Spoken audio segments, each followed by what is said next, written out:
எந்த அல்லு சில்லும் உள்ள வந்து நம்மளை தடுக்கிறதோ எதிர்க்கிறதோ ஏதாவது பண்ணாங்கன்னா நிர்வாகம் அதுக்கு பொறுப்பில்லை ராஜா, நிர்வாகம் அதுக்கு பொறுப்பில்லை. ரிசல்ட் என்னவா வரும்ன்றது அது உங்களுக்கே நல்லா தெரியும். அண்ணா பயமா இருக்குதுண்ணா, ரொம்ப பயமா இருக்குதுண்ணா. அண்ணா எனக்கு ரொம்ப பயமா இருக்குண்ணே அப்படின்னு சொல்லிட்டு பிக் பாஸ் ஜூலி அவர்கள் ஒரு புது வீடியோ ஒண்ணு போட்டிருக்காங்க.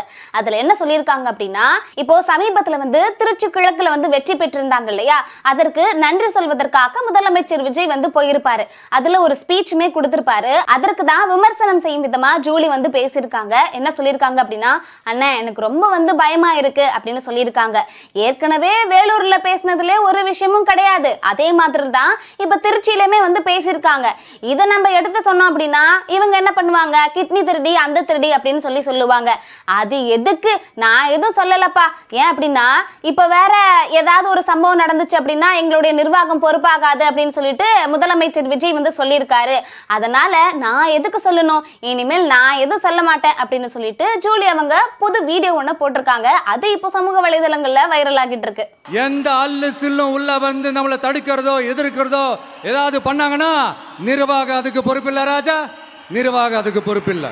ரிசல்ட் என்னவா வரும்ன்றது அது உங்களுக்கே நல்லா தெரியும். வேலூர் பரப்புரையப்ப எப்பவும் போல இதுலயும் ஒண்ணுமே இல்லைன்னு சொன்னதுக்கு தான் அதுக்கப்புறம் கிட்னி சட்னி எல்லாம் தூக்கிட்டு வந்தாங்க. அப்புறம் அண்ணனோட நேத்து பரப்புரையிலும் ஒண்ணும் இல்லைன்னு சொல்லலான்னு தோணுது. எதுக்கு நம்மளுக்கு இந்த வம்பு, அதுல வேற அண்ணா வந்து நிர்வாகம் எதுக்கும் பொறுப்பு இல்லைன்னு வேற மிரட்டிருக்காது. அண்ணா பயமா இருக்குதுண்ணா, ரொம்ப பயமா இருக்குதுண்ணா.